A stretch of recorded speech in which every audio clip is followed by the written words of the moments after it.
Bowyer, a man with more than 20 years flying experience under his wing, so to speak, saw something extraordinary which later made those headlines as he flew at 4,000 feet near Guernsey. And so did quite a few of his passengers, and so did the pilot of another aircraft that was flying nearby, flying over Sark. And Captain Bowyer is here now to tell his story. Thank you for coming in, and thank you for speaking up, because I know from private conversations I've had over the years with the commercial pilots, sometimes when I'm up in the cockpit with them, they do see things, and they tend not to report them because they don't want to be laughed at or have their careers jeopardised. Exactly right, so why have you decided to speak out about this?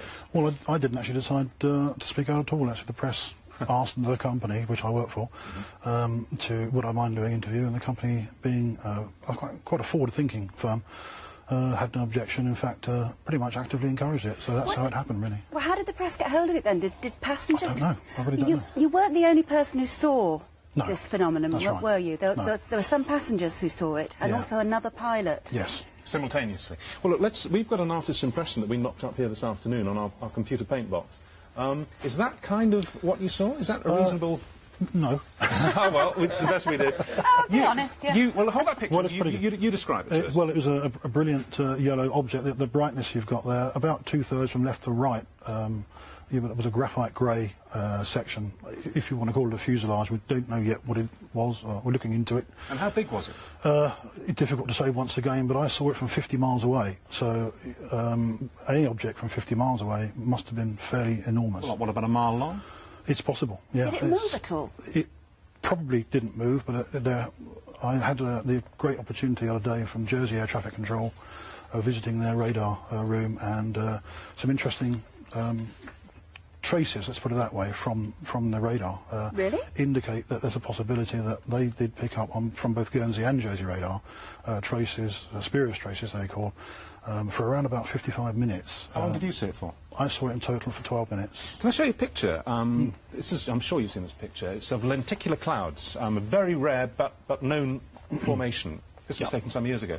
Could it have been something like that? Could it have been some very, very strangely formed cloud, do you think? No. Well, I think highly unlikely. I've seen lots of lenticularis in my time, but just doesn't look like a cloud. Well, you've seen a lot of clouds over the last I also few had years. the opportunity of looking at these objects, there were two of them, through binoculars, 10 times magnification, and in my view, a very definite object inside controlled airspace, which shouldn't have been there.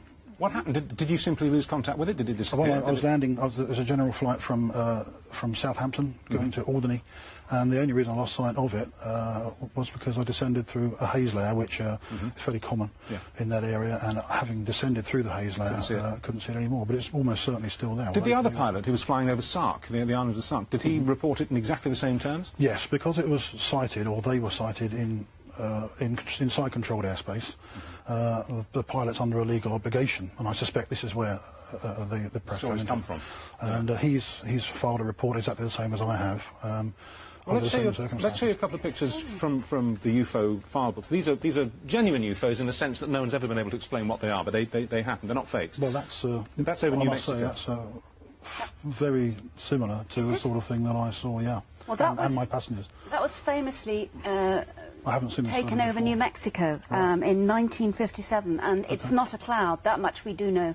I don't know what it is, but it's not a cloud. Not a cloud. Analysis showed that it wasn't a cloud, but they don't know what it was, hence UFO. This is one from Russia in 1989. Again, analysis shows it's a genuine object. It's not a cloud. There is a cloud above it, a faint one, but that object is not a cloud. Again, is that something... well, so the object I saw was a very brilliant yellow much brighter colour. than that. Yeah, much brighter. It's emitting light. Good. It was emitting. You think it was emitting light? Well, there was cloud above it, and all the way down to Guernsey. And, so it couldn't have been reflecting sunlight. Yeah. Well, that was what I first thought before I looked at it through the binoculars. That there's a lot of vineries called greenhouses in Guernsey, and the sun may have been reflecting from one of these vineries to the aircraft. You often see them in France as well, on the way down to the Channel Islands, and because the aircraft moves position and these reflections are fixed in place, they often disappear. They always disappear. This one didn't disappear; it just stayed stationary. If you had to take an instinctive guess, and I'm saying it's guess, so I'm not asking for professionals, because how could you possibly know? Would you say that it was something of this planet or something from outer space? Extremely difficult. I mean, I think a few years ago you interviewed Dr. David Clarke on a very similar sort of thing. Did, yeah. About 4 years ago. I spoke to him today. He's in charge of a team that's looking into this at the moment. I have been asked a question by the press, and my simple answer was, I don't think it's from around here. I can't speculate any further than that. But there is some information which is now being looked at, and hopefully better come back one day and give you an answer to this. But at the moment, it's an unknown. When you fly now, I mean, do you have a sort of slightly heightened awareness of what may be going on around you? I think, yes, definitely. Yeah, it's not the first object I've seen personally, and I've spoken to a lot of other commercial pilots since this has happened, and they've said on the quiet, you know, come round the corner, I want to tell you about what I saw. Absolutely, that's... And I think what's going to happen now, this may have opened the can, and I think what all professional pilots out there ought to be looking at is actually reporting everything they see and actually getting it itemised and written into the CAA, and then perhaps we will find. Well, I have to say the unofficial first-hand accounts I've, as I say, had from professional pilots, many of them with as much experience as you have, and they're not putting me on, you know, are extraordinary. Some things that some guys have seen. Some see nothing in their entire career. We interviewed a British Airways pilot who also came out in the 1960s. He saw a silver disc, didn't he? He picked it up on his radar. It was picked up on ground radar over the Bay of Biscay. Pretty big, and it travelled at immense speed, way faster than the speed of sound, and disappeared under his right wing. And it was a round silver disc, you know, like they're supposed to be. Extraordinary. Well, this object looked like a CD disc on edge, if you like, but very sharp and extremely well defined. Well, thank you very much for coming in and describing it to us. That's fascinating. Thank you. Thank you. Welcome.